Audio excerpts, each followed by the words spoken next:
আমি যা শুনলাম তাদের তো মানে শওকত বোধহয় এখন ভাঙড়ে আসতে পারছে না, ভাই ভয় আসছেও না, পুলিশ টুলিশ নিয়ে আসছে বোধহয়, প্রচুর পুলিশ নিয়ে আসছে, একা মানে আসতে পারে না। কি কেমন নেতা যে নিজে গাড়ি করে নিজে ভাঙড় আসতে পারে না? একবার ভারী ভাঙড় গাড়িতে আসতে বলবেন মানে পুলিশ ছাড়া, তাহলে ভাঙড়ের মানুষ বুঝিয়ে দেবে, রসগোল্লা খাইয়ে দেবে, ভালো ভালো রসগোল্লা।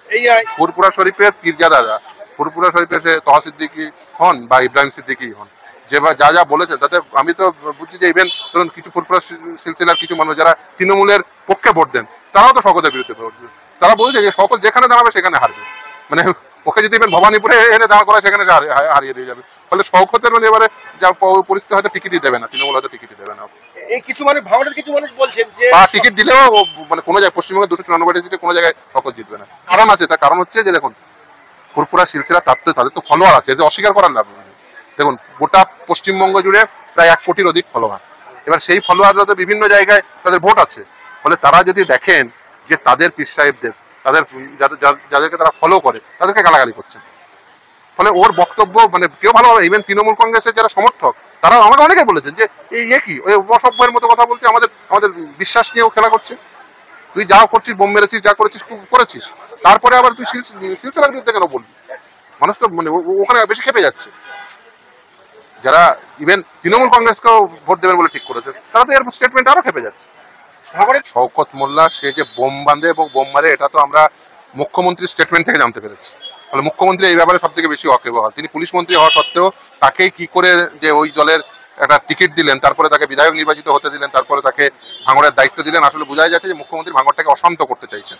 ফলে ভাঙড়ের মানুষ কেন অশান্ত ভাঙড় চাইবেন? ফলে ভাঙড়ের মানুষ খুব স্বাভাবিকভাবে যারা ভাঙড়ের নেতা তাদের উপর চাপ তৈরি করছে সাধারণ মানুষ, যে এরকম একটা চোর গুন্ডা বদমাইশকে কেন ভাঙড়ের দায়িত্ব দেওয়া হবে, সে এসে ভাঙড়ের শান্ত পরিবেশকে অশান্ত করছে। ফলে চোর গুন্ডা বদমাইশের তো ভাঙড়ের কোনো জায়গা নেই। ফলে চোর গুন্ডা বদমাইশের বিরুদ্ধে ভাঙড়ের মানুষ এক কাট্টা হচ্ছে, সে আরাবুলি হোক, সে কাইজারি হোক, ভাঙড়ের সাধারণ মানুষই হোক, সবাই ওই শওকতের বিরুদ্ধে আচরণ করছে। তার কারণ মুখ্যমন্ত্রী তিনি নিজেই স্টেটমেন্ট দিয়ে বলেছেন যে ও বোম বাঁধে। ফলে বোম বাঁধা লোককে কেন ভাঙড়ের দায়িত্ব দিয়ে ভাঙড়কে অশান্ত করা হবে? ভাঙড় শান্তিপ্রিয় মানুষের জায়গা, সেখানে নওশাদ সিদ্দিকের মতো একজন বিধায়ক আছে, ফুরফুরা শরীফের সিলসিলার সঙ্গে যুক্ত সেই বাড়ির ছেলে পীরজাদা, সেরকম একটা ভালো ছেলে ওখানে বিধায়ক। ভাঙড়ের শান্তিপ্রিয় জায়গায় অশান্তি তৈরি করছে এইসব শওকতের মতো এইসব গুন্ডা বদমাশরা। ফলে এই গুন্ডা বদমাশদের মুখ্যমন্ত্রী বলেছে যে ও বোম বাঁধে। ফলে ওই রকম বোম বাঁধা লোককে কেন ভাঙড়ের দায়িত্ব দেওয়া হবে? এবং এর আগে মার্ডার টাডার হয়েছে, সেসব ইনস্টেন্সেস আছে। ফলে এগুলো যেগুলো করছে শওকত সেগুলো খুব ভুল করছে, এর বিরুদ্ধে একে অ্যারেস্ট করা উচিত। ভাঙড় শান্ত থাকবে কি থাকবে না, ভাঙড় যদি শান্ত রাখতে হয় তাহলে ভাঙড়ের মানুষ চাইবেন না নিশ্চিতভাবে তাদের নেতৃত্ব কোনো বোম বাঁধা লোককে। এখন ভোটের আগে লাশ খুঁজে বেড়াচ্ছে যাতে ভোট পাওয়া যায়, কিন্তু বেশি উপরে তো লাভ হবে না। যেমন এসআইআর আতঙ্কে কেউ ভুগবেন না, এসআইআর এর লিস্টে চূড়ান্ত তালিকায় নাম থাকা মানে আপনি ভোট দিতে পারবেন, আর এসআইআর লিস্টে নাম না থাকা মানে যে আপনি ভারতীয় নাগরিক না, এটা প্রমাণিত হয়ে গেছে। এরকম ভাবার কোনো প্রকার কারণ নেই। এরা না আইন বোঝে না ভোট বোঝে, বেসিক্যালি এরা তো বোম বাঁধা মানুষ। দেখুন হঠাৎ করে মমতা ব্যানার্জির আনুকূল্যে এমএলএ হয়ে গেছে, আগে রাজ্জাকের গাড়ির পিছন ঘুরে বেড়াতো, মমতা ব্যানার্জির গাড়িতে বোম মারতো। এবার মমতা ব্যানার্জি দেখেছে যে ভালো বোম মারতে পারে। মমতা ব্যানার্জির 2 ধরনের লোক দরকার, একটা হচ্ছে বোম বাঁধা লোক, নাহলে ভালো টাকা তুলে দেওয়া লোক। পার্থরা ভালো টাকা তুলে দেওয়া লোক, সেই জন্য ওদের টিকিট দিত, আর এই ভালো বোম বাঁধা লোক ওই জন্য টিকিট দেয়। Simple as that. ওই নটোরিয়াস ক্রিমিনাল মানুষের মনে আতঙ্ক ঢুকাচ্ছে, বলছে বক্তব্যতে যারা বাইরে থাকে 1 মাসের মধ্যে ডেকে নাও, কাউকে ডাকার প্রয়োজন নাই, কাউকে ডাকার প্রয়োজন নাই। যে যেখানে আছে সে সেখান থেকেই চাইলে অনলাইনে ফিল আপ করতে পারে, বা তার পরিবারের কেউ ফিল আপ করে সই করে জমা দিলে তার রিসিপ্ট রাখলে তার কাজটা হয়ে যাবে। কেন আতঙ্কিত করছে নটোরিয়াস ক্রিমিনালটা? ডেকে নিয়ে আসবে, আসা যাতায়াতে 2,500, 4,000, 5,000 টাকা যাতায়াত খরচ ওই নটোরিয়াস ক্রিমিনালটা দেবে নাকি? তাহলে মানুষ অপারেশন করতে চাইছো, কিচ্ছু জানে না, বোঝার চেষ্টাও করেনি। ও চোরেদের সাথে, গুন্ডাদের সাথে, মোস্তানদের সাথে, তোলাবাজদের সাথে উঠা বসা করে মাথাটাও গেছে। ও নিজেও তো একটা কুখ্যাত।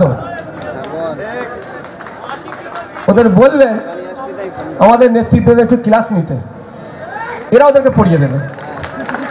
এই যে বাবুলাল আছে, হ্যান আছে, আমাদের যা আছে, এদের কাছ থেকে বলবেন আই অন্তত শিখে যায় এদের কাছ থেকে।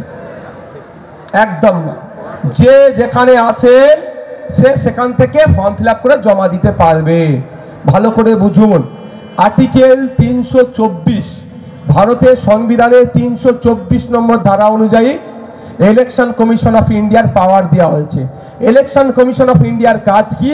ইলেকশনগুলোকে কন্ডাক্ট করা, আর মানুষের ভোটার লিস্টে নাম তোলা, নাম বাদ দেওয়া, কারদের নাম বাদ যাবে, অবৈধ ভোটার, মৃত ভোটারের নাম বাদ দেবে, আর বেশ কিছু কাজ আছে, সংশোধন সহ আরো কিছু কাজ আছে।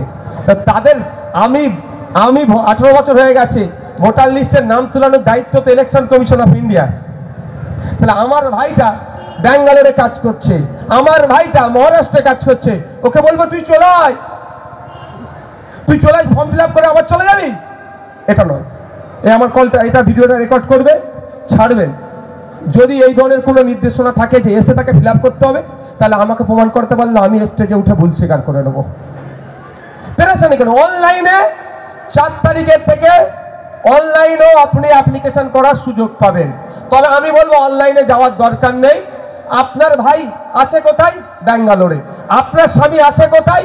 মহারাষ্ট্রে। আপনার ছেলে আছে কোথায়? দিল্লিতে। আপনি ফর্ম ফিল আপ করে সইয়ের জায়গায় আপনার নিজের সই করবেন, আর আপনার কে বাইরে আছে, ধরো স্ত্রী সই করলো, তাহলে কি লিখবে? সম্পর্ক স্বামী।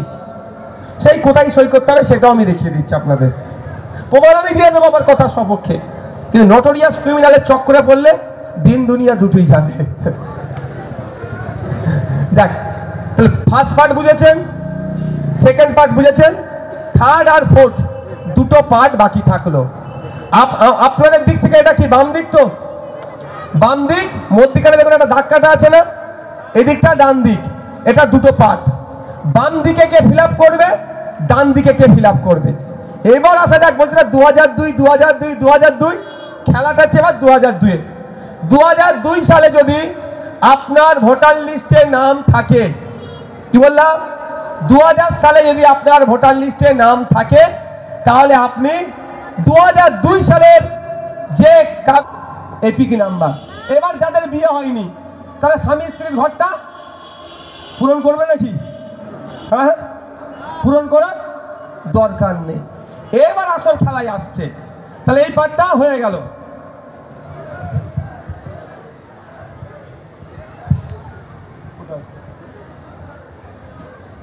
ফার্স্ট পার্ট বুঝেছেন, সেকেন্ড পার্ট বুঝেছেন?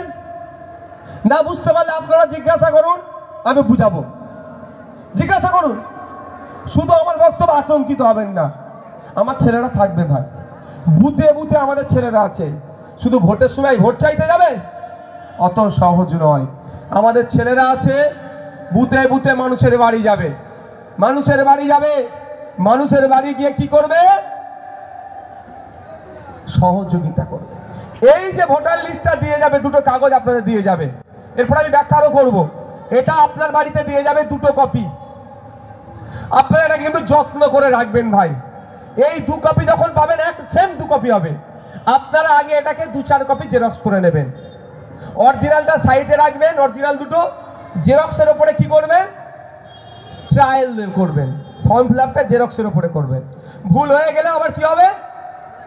আবার করা যাবে। কিন্তু খুব দামি জিনিস ভাই এটা। এটাই আপনার ভোট দিতে পারবেন কি পারবেন না নির্ভর হবে। দামি জিনিস, তাই এটাকে একটু যত্ন করে রাখবেন। গতকালকে নটোরিয়াস ক্রিমিনাল একটা বক্তব্য দিচ্ছিল, একটু ভিডিও কাটিং একজন আমাকে পাঠিয়ে বললো, ভাই এটা সত্য কথা বলছি।